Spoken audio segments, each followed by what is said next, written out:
Radicals है उसकी stability को जान के हम लोग क्या कर सकते हैं, किस तरह का प्रोडक्ट जो है मेजर फॉर्म करेगा। जब हम रिएक्शन में कोई प्रोडक्ट बनाएंगे तो वहां पे हम उसको बता सकते हैं कि कौन सा प्रोडक्ट है वो ज़्यादा फॉर्म कर सकता है। और दूसरा जो भी कॉम्पिटिटिव एग्जामिनेशन होते हैं उसमें भी स्टेबिलिटी पे रेडिकल के क्वेश्चंस रहते हैं। तो जो स्टेबिलिटी ऑफ फ्री रेडिकल है वो प्लस आई इफेक्ट यानी कि inductive effect, hyper conjugation, resonance और साइज और इलेक्ट्रॉन निगेटिविटी, इसको कंपेयर करके हम किसी भी रेडिकल के स्टेबिलिटी के बारे में जान सकते हैं। तो जितने भी प्लस आई इफेक्ट शो करने वाले ग्रुप होंगे, अगर किसी रेडिकल में जितना ज़्यादा अटैच हो वो उतना ही स्टेबल होगा। या hyper conjugation plus hyper conjugation effect show करने वाले अगर ग्रुप यानी कि हाइड्रोजन अटैच हो तो वहां पे क्या होगा, वो उतना ही ज्यादा स्टेबल रेडिकल होगा। क्यों ये ज्यादा स्टेबल होगा, क्योंकि रेडिकल जो होता है उसके पास इलेक्ट्रॉन की डिफिशियंसी होती है। अगर इंडक्टिव इफेक्ट या प्लस एच इफेक्ट शो करने वाले, प्लस आई इफेक्ट शो करने वाले या प्लस एच इफेक्ट शो करने वाले ग्रुप अटैच होंगे तो उसकी तरफ इलेक्ट्रॉन रेडिकल की तरफ पुश करेंगे, जिससे वो रेडिकल ऐसा महसूस करेगा जैसे उसकी इलेक्ट्रॉन की डिफिशियंसी जो है वो कम हो गई है या खत्म हो गई। इसकी वजह से वो क्या हो जाएगा, ज्यादा स्टेबल हो जाएगा। कुछ हम लोग इसका एग्जाम्पल जैसे देखते हैं, ये 3 डिग्री रेडिकल है, यहाँ पे 3 मिथाइल ग्रुप लगे हुए इस कार्बन के साथ। ये 2 डिग्री रेडिकल है, इसमें 2 कार्बन मिथाइल ग्रुप लगा इस कार्बन के साथ। ये 1 डिग्री है क्योंकि इस कार्बन के साथ एक ही मिथाइल ग्रुप लगा है। और ये क्या है, एक मिथाइल रेडिकल है। तो यहाँ पे देखिए, यहाँ पे 9 हाइड्रोजन जो है वो प्लस एच इफेक्ट भी शो कर सकते हैं और 3 ऐसे मिथाइल ग्रुप लगे हुए हैं जो प्लस आई इफेक्ट शो करेंगे। तो ये क्या होगा, सबसे ज्यादा स्टेबल होगा। यहाँ पे 2 ही ग्रुप है जो कि प्लस आई इफेक्ट शो करे और कम हाइड्रोजन है जो प्लस एच इफेक्ट शो करे, और यहाँ पे और कम है तो ये क्या होगा, ये सबसे ज्यादा स्टेबल, उससे कम स्टेबल 2 डिग्री, उससे कम 1 डिग्री और सबसे कम मिथाइल रेडिकल होगा। वैसे ही अगर किसी रेडिकल में प्लस आई की जगह माइनस आई इफेक्ट शो करने वाले ग्रुप लगे हुए हो तो क्या हो जाएगा, जस्ट इसका उल्टा हो जाएगा। वो क्या हो जाएगा, रेडिकल की स्टेबिलिटी उतना ही कम हो जाएगी जिसपे जितना माइनस आई इफेक्ट शो करने वाले ग्रुप लगे हुए हो। अब रिजोनेटिंग स्ट्रक्चर इन दोनों के बारे में हम लोगों ने जान लिया। जितना ज्यादा रिजोनेटिंग स्ट्रक्चर किसी भी रेडिकल का होगा, अगर रेडिकल ऐसा है जो रिजोनेंस करता है तो उसके रिजोनेटिंग स्ट्रक्चर बनेंगे। कब रिजोनेंस करता है, इसके लिए आप पहले के जो रिजोनेंस पे मेरे वीडियो है उसको देखिए कि कैसे हम लोग रिजोनेटिंग स्ट्रक्चर फॉर्म करते हैं। तो जो ये जितना ज्यादा रेडिकल जो है रिजोनेटिंग स्ट्रक्चर बनाएगा वो उतना ही ज्यादा स्टेबल होगा। यहाँ पे हमें एरोमेटिसिटी से मतलब नहीं है, क्योंकि एक ऑड इलेक्ट्रॉन होने की वजह से हम एरोमेटिसिटी पे इसके स्टेबिलिटी को नहीं बता सकते हैं। हमें क्या देखना है सिर्फ कि कौन कितना ज्यादा रिजोनेटिंग स्ट्रक्चर फॉर्म करता है। जो रेडिकल जितना ज्यादा अगर रिजोनेंस करता है, रिजोनेटिंग स्ट्रक्चर फॉर्म करेगा, वो उतना ही स्टेबल होगा। और अगर हमें पैरिटी लिस्ट पे रखना हो तो हम क्या करेंगे, इन सब में रेडिकल की स्टेबिलिटी को बताने के लिए सबसे पहला प्लेस जो है रिजोनेंस को ही देंगे, जैसे और अदर्स इंटरमीडिएट्स में, रिएक्शन इंटरमीडिएट में हम लोग दे रहे थे। यहाँ पे देखिए, ये मैंने एक बेंजाइल रेडिकल लिया है और एक एलाइल रेडिकल लिया है।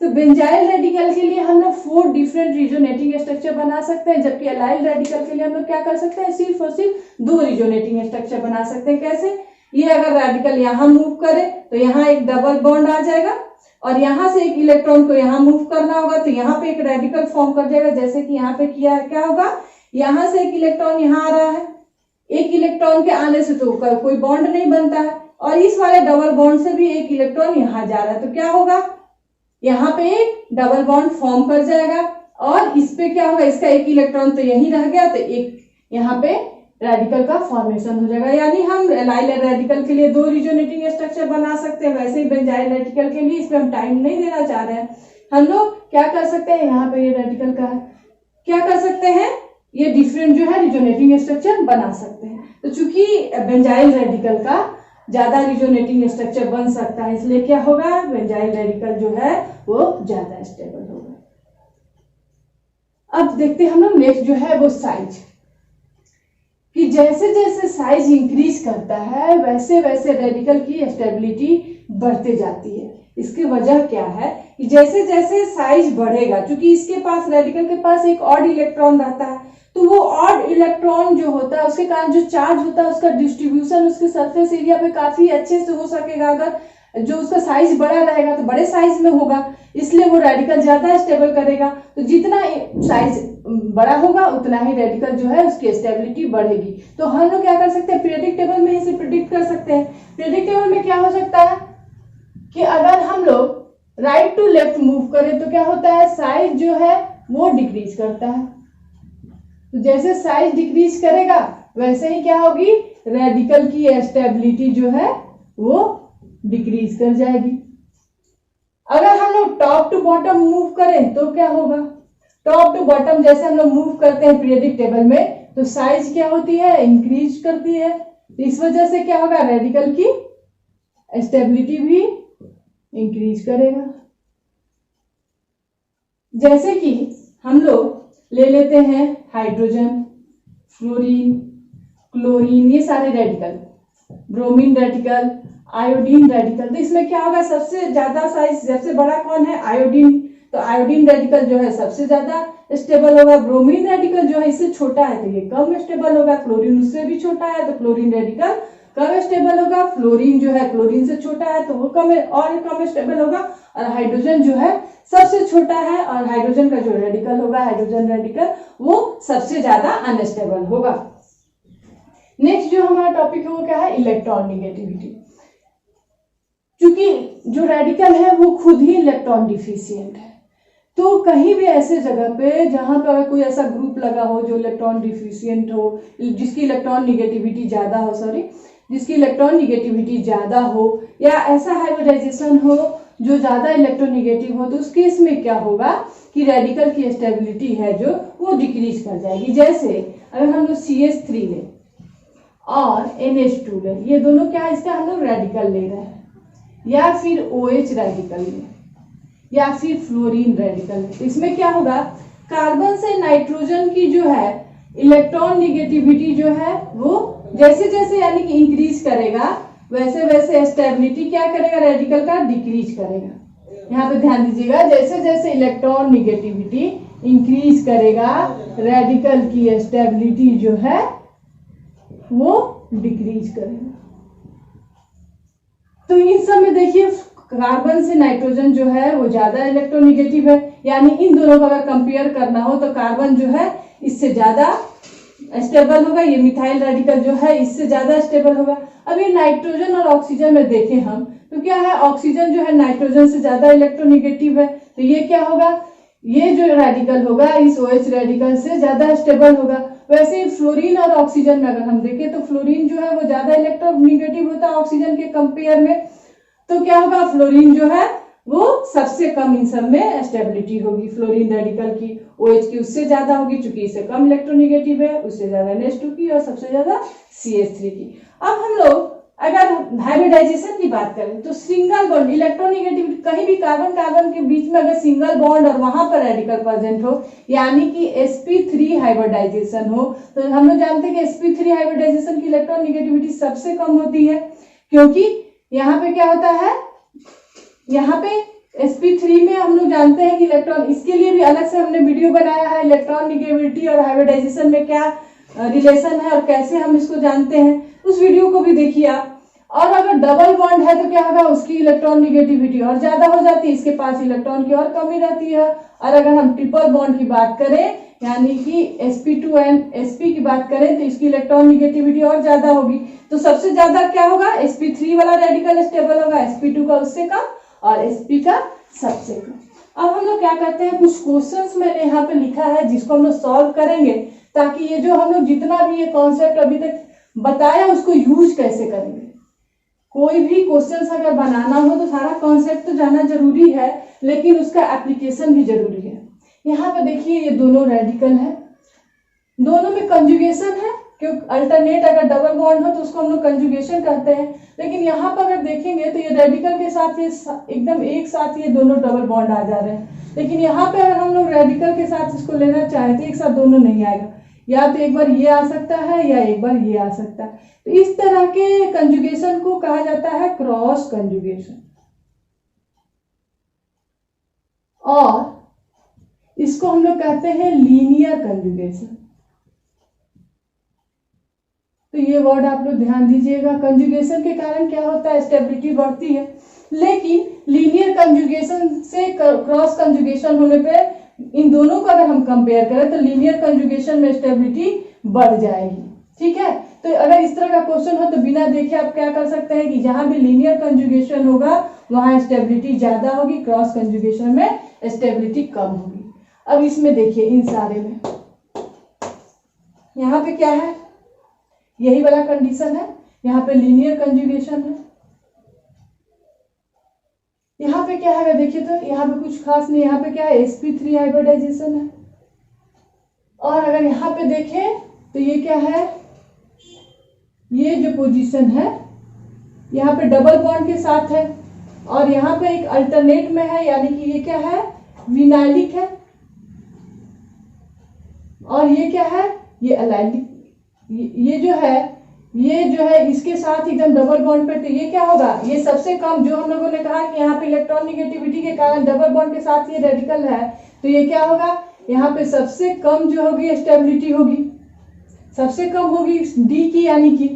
और अगर इसको देखें तो इससे ज्यादा होगा, sp3 होने के कारण यहाँ पर रेडिकल है, तो बी वाला जो होगा सी से ज्यादा स्टेबल होगा। यहाँ पे चूंकि लीनियर कंजुगेशन हो रहा है तो ए वाला जो होगा वो सबसे ज्यादा स्टेबल होगा। अब यहाँ पर देखिए, जैसा कुछ यहाँ कंडीशन था, यहाँ पे क्या होगा, हाइब्रिडाइजेशन कैसा होगा, ये क्वेश्चन देखिए, एक डबल बॉन्ड वाला है, एक अलाइलिक पोजीशन पे है, ये जो हम अलाइल रेडिकल बनाए थे वही चीज ये भी है। और यहाँ पे देखिए ये क्या है, यहाँ पे कुछ नहीं है, एक ये 3 डिग्री का रेडिकल है, क्योंकि एक कार्बन के साथ 1 2 3 क्या है, कार्बन अटैच है, और ये क्या है, ये फिनाइल जो है रेडिकल है।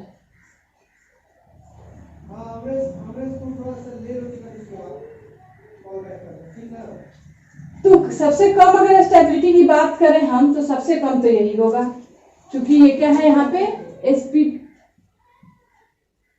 हाइब्रिडाइजेशन के साथ है, इसलिए ये सबसे कम होगा। यहाँ पे अगर इसकी बात करें तो यहाँ पे ये क्या होगा, ये जो है कहीं भी यहाँ पे रिजोनेंस नहीं हो रहा है, ये रिजोनेंस कहीं नहीं हो रहा है, तो ये क्या होगा, ये भी काफी कम स्टेबल होगा। अब इन दोनों में अगर हम कंपेयर करें, इन दोनों में अगर पहले आपको क्या करना है, इन दोनों को कंपेयर करना है, कुछ एक ही जैसा है यहाँ पे दोनों की स्थिति यहाँ पे, लेकिन ये रेडिकल कहीं भी रिजोनेंस में नहीं पार्टिसिपेट कर रहा है, ये बात ध्यान दीजिएगा। तो ये कोई हम लोग ये सबसे कम स्टेबल होगा, ये जो है सबसे कम स्टेबल होगा, क्योंकि अगर इस ऑड इलेक्ट्रॉन को ये हटा देता है तो क्या होगा, ये एरोमेटिक हो जाएगा, तो ये क्या हो जाएगा, ये जो है ये काफी अच्छे से स्टेबल रहेगा। तो इसलिए क्या है कि ये सबसे कम फिनाइल रेडिकल जो होगा सबसे कम स्टेबल होगा, इससे ज्यादा ये स्टेबल होगा। अगर हम नंबरिंग कर लें बी सी डी, तो डी क्या होगा, सबसे कम, ए उससे कम,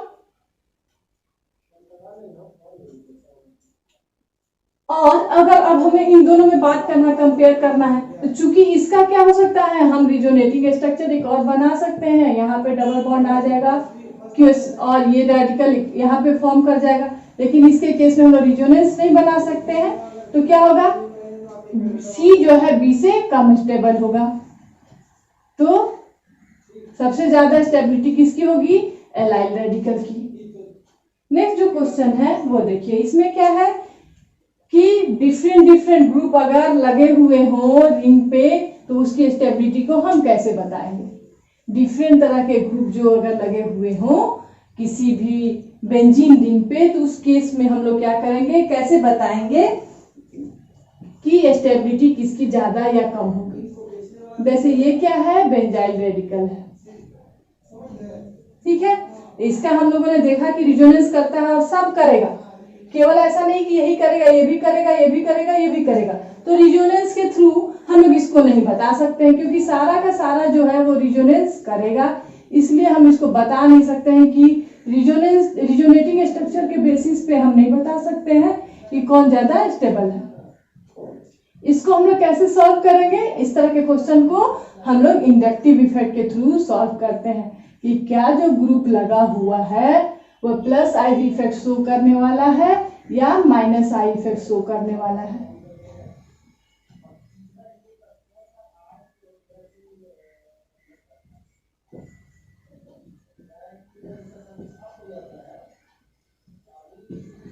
अब यहाँ पे देखिए ये जो NO2 ग्रुप लगा हुआ है ये क्या है, बेंजाइल रेडिकल है, तो सब में CH2 ग्रुप लगा हुआ है, तो उसको हम लोग छोड़ देंगे। अब जो ये NO2 ग्रुप लगा हुआ है वो कैसा इफेक्ट शो करता है, ये माइनस आई इफेक्ट शो करेगा, ये अपनी तरफ इलेक्ट्रॉन को पुल करेगा, तो ये क्या करेगा, इसको अनस्टेबल करेगा इस रेडिकल को। अब लेकिन CH3 ग्रुप जो है वो तो क्या करेगा, इलेक्ट्रॉन को पुश करता है, प्लस आई इफेक्ट शो करने वाला है। वैसे ही OCH3 ग्रुप जो है वो क्या करेगा, वो भी प्लस आई इफेक्ट शो करने वाला है, वो भी इलेक्ट्रॉन को उस रेडिकल की तरफ, इस कार्बन रेडिकल की तरफ क्या करेगा, पुश करेगा। लेकिन OCH3 जो है वो उसके इंडक्टिव इफेक्ट जो है प्लस आई इफेक्ट ज्यादा होता है CH3 ग्रुप से, तो ये क्या करेगा, अगर हम इसको नंबरिंग कर दें A, B, C and D, तो D जो होगा वो सबसे ज्यादा स्टेबल होगा, उससे कम C होगा। और चूंकि इसमें कोई ग्रुप नहीं लगा है, या तो इलेक्ट्रॉन पुश करने वाला या पुल करने वाला, तो ये क्या होगा, उसके बाद A होगा, और B जो है सबसे कम स्टेबल होगा। क्यों, क्योंकि इसके साथ ऐसा ग्रुप लगा हुआ है जो कि इसको क्या कर रहा है, अनस्टेबल कर rहा है, इसकी तरफ से इलेक्ट्रॉन को पुश करके।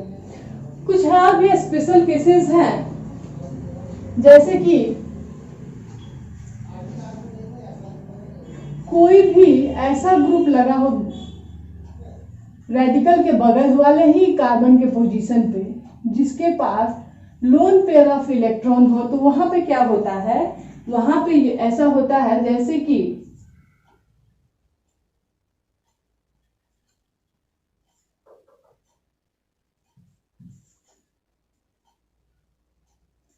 यहाँ पे क्या है कि इसके पास जो है ये रेडिकल फॉर्म किए हुए हैं, और इसके पास क्या है कि ये ऑक्सीजन है, तो ये ऑक्सीजन के पास लोन पेयर ऑफ इलेक्ट्रॉन होगा, और ये लोन पेयर ऑफ इलेक्ट्रॉन इस रेडिकल को डोनेट कर सकता है। इस केस में ये इलेक्ट्रॉन निगेटिव होते हुए भी कार्बन से ये क्या करेगा, इस कार्बन को ज्यादा स्टेबल कर सकता है। तो वैसे केसेस में जो अभी तक हम लोग सिर्फ पढ़ रहे थे कि माइनस आई इफेक्ट शो करने वाले अगर हों तो वो क्या करेंगे, रेडिकल को अनस्टेबल कर देंगे, तो हर केस में ऐसा नहीं होगा। अगर एडजेसेंट पोजीशन पे ऐसा कोई ग्रुप अटैच है रेडिकल से जो कि उसको इलेक्ट्रॉन, अपना lone pair of electron provide करा सकता है, तो उस केस में क्या होता है कि रेडिकल स्टेबल कर जाता है। ये क्या है, एक स्पेशल केस है जो कि चूंकि आप ग्रेजुएशन लेवल पे और IIT लेवल के जो एग्जाम होते हैं उसमें आपको जानना जरूरी है। नेक्स्ट क्लास में हम लोग क्या करेंगे,